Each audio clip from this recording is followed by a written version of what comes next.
Hi friends ಹಾಗೂ ಎಲ್ಲ ನನ್ನ ಕುಟುಂಬದವರೇ, ನಮಸ್ತೆ ಎಲ್ಲರಿಗೂ. ಹೇಗಿದ್ದೀರಾ ಎಲ್ಲರೂ? ನಾನಂತೂ ಸೂಪರ್ ಆಗಿದ್ದೀನಿ.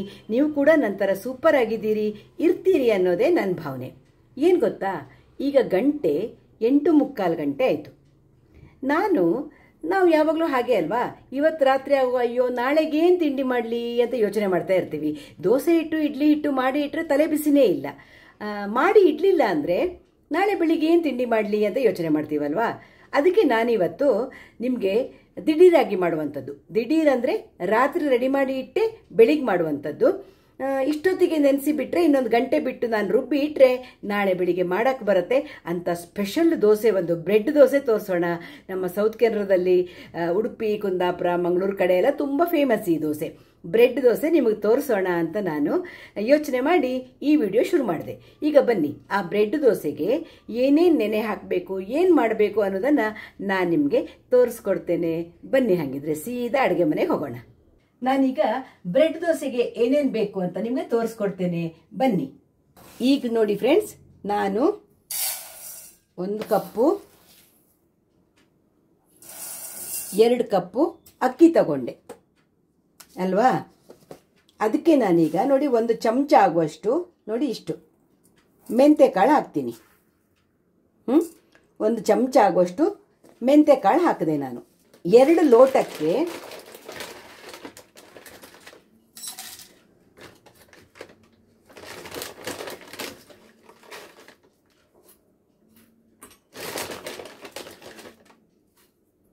ನೋಡಿ ಒಂದು ಅರ್ಧ ಲೋಟ ಆಗುವಷ್ಟು ಅವಲಕ್ಕಿ ಹಾಕಿದೆ ನಾನು. ಅವಲಕ್ಕಿ, ದಪ್ಪ ಅವಲಕ್ಕಿ ಅಥವಾ ಮೀಡಿಯಂ ಅವಲಕ್ಕಿ ಹಾಕಿ, ಆದೀತಾ?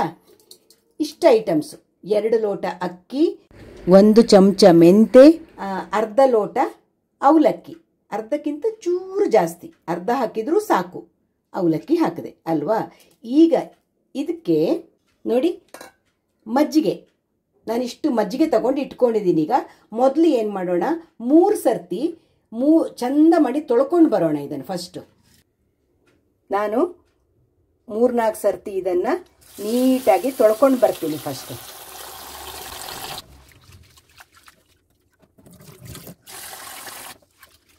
ಈಗ ನೋಡಿ, ನಾನು 3-4 ಸಲ ಅಕ್ಕಿ, ಅವಲಕ್ಕಿ, ಮೆಂತೆ ಚೆನ್ನಾಗಿ ತೊಳ್ಕೊಂಡು ಬಂದೆ. ಈಗ ತೊಳೆದ ಈ ಅಕ್ಕಿಗೆಲ್ಲ ನಾನು ಏನು ಮಾಡ್ತೀನಿ, ಮಜ್ಜಿಗೆ ನೋಡಿ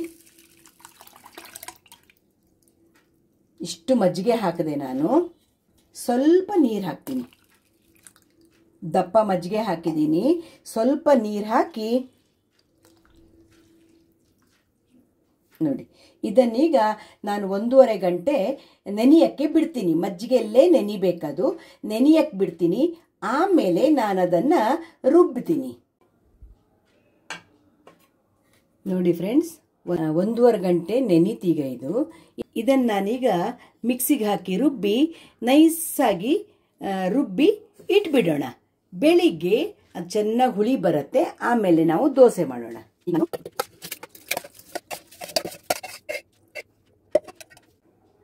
ನೋಡಿ, ಈಗ ನಾನು ಇದನ್ನು ನುಣ್ಣಗೆ ರುಬ್ಕೊಂಡು ಬರ್ತೀನಿ. ನೋಡಿ ಫ್ರೆಂಡ್ಸ್, ನುಣ್ಣಗೆ ರುಬ್ಕೊಂಡು ಬಂದೆ ನಾನೀಗ.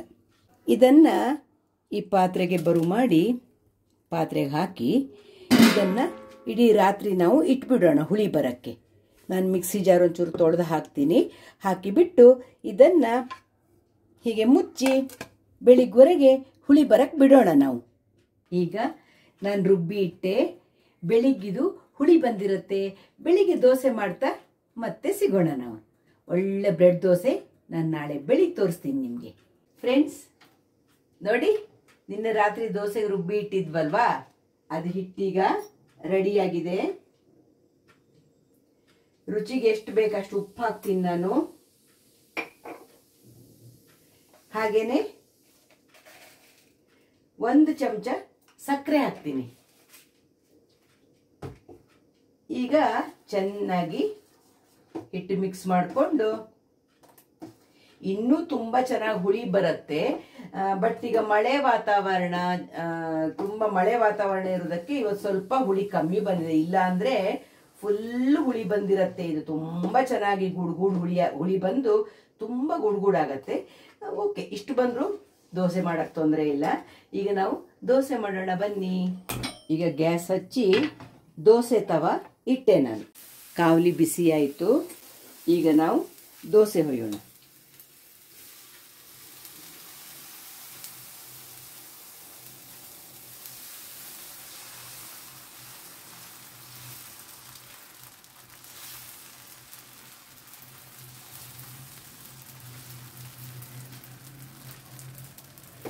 ನೀವು ಮೇಲಿಂದ ಎಣ್ಣೆ ಬೇಕಿದ್ರೂ ಹಾಕ್ಬೋದು, ತುಪ್ಪ ಬೇಕಿದ್ರೂ ಹಾಕ್ಬೋದು, ನಿಮ್ಮಿಷ್ಟ. ನೀವು ತೆಳ್ಳಗೆ ಬೇಕಿದ್ರೆ ಹೊಯ್ಕೊಳ್ಳಿ, ಸೆಟ್ ದೋಸೆ ಥರ ದಪ್ಪ ದಪ್ಪ ಬೇಕಿದ್ರೂ ಹೊಯ್ಕೊಳ್ಳಿ, ಪೇಪರ್ ದೋಸೆ ಥರ ತುಂಬ ತೆಳ್ಳಗೆ ಬೇಕಿದ್ರೆ ಹೊಯ್ಕೊಳ್ಳಿ. ತುಂಬ ಟೇಸ್ಟಿಯಾಗಿರುತ್ತೆ. ಈ ದೋಸೆಯ ಪರಿಮಳನೇ ತುಂಬ ಚೆನ್ನಾಗಿರುತ್ತೆ ಫ್ರೆಂಡ್ಸ್. ನಾನು ನಿಮಗೀಗ ನೆಕ್ಸ್ಟು ದಪ್ಪ ದಪ್ಪ ದೋಸೆ ಮಾಡಿ ವೆಜಿಟೇಬಲ್ ದೋಸೆನೂ ತೋರಿಸ್ತೀನಿ. ಹಾಗೆ ಚಟ್ನಿ ಪುಡಿ ಹಾಕಿ ಮಸಾಲೆ ಹಾಕಿರುವಂಥ ದೋಸೆನೂ ತೋರಿಸ್ತೀನಿ.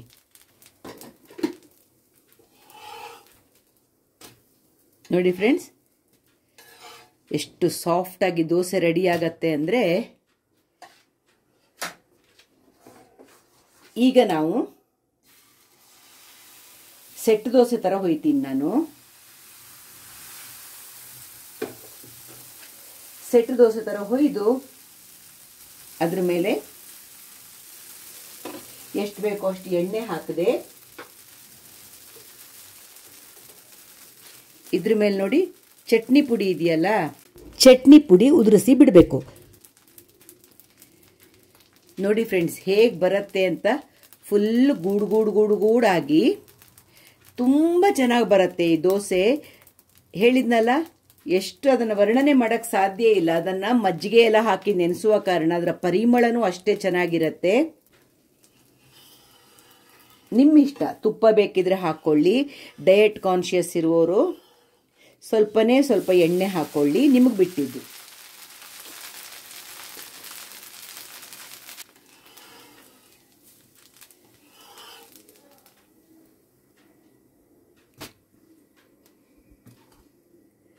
ನೋಡಿ ಫ್ರೆಂಡ್ಸ್, ಚಟ್ನಿ ಪುಡಿ ಹಾಕಿ ಮಾಡಿದ ದೋಸೆ ಇದು.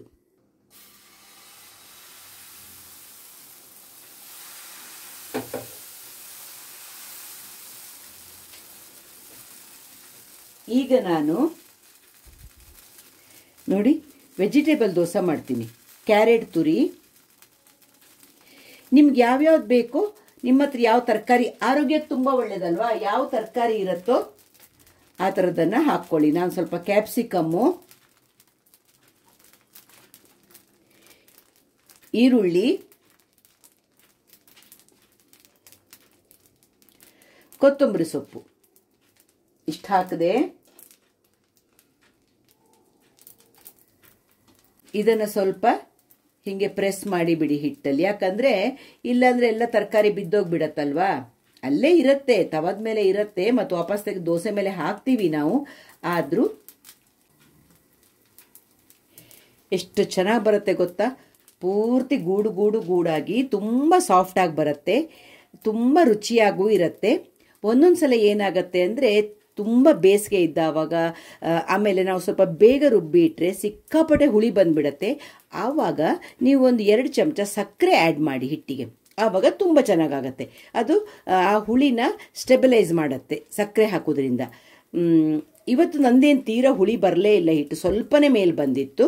ಹಾಗಾಗಿ ನಾನೇನು ಮಾಡಿದೆ, ಟೇಸ್ಟಿಗಷ್ಟೇ 1 ಚಮಚ ಸಕ್ಕರೆ ಹಾಕಿದೆ, ಜಾಸ್ತಿ ಸಕ್ಕರೆ ಹಾಕಲಿಲ್ಲ. ನೋಡಿ ದೋಸೆ ನೋಡಿ ಒಂದು ಸರ್ತಿ ಹೇಗೆ ಬರುತ್ತೆ ನೋಡಿ. ದೋಸೆ ಎಷ್ಟು ಚೆನ್ನಾಗಿ ಬಂತಲ್ವಾ. ನೋಡಿ ಫ್ರೆಂಡ್ಸ್, ವೆಜಿಟೇಬಲ್ ದೋಸೆನೂ ರೆಡಿ.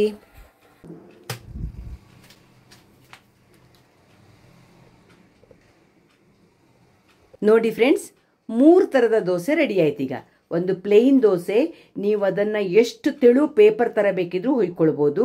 ಚಟ್ನಿ ಪುಡಿ ಹಾಕಿ ಮಾಡಿದ ದೋಸೆ, ಇದು ವೆಜಿಟೇಬಲ್ ಎಲ್ಲ ಹಾಕಿ ಮಾಡಿದ ದೋಸೆ.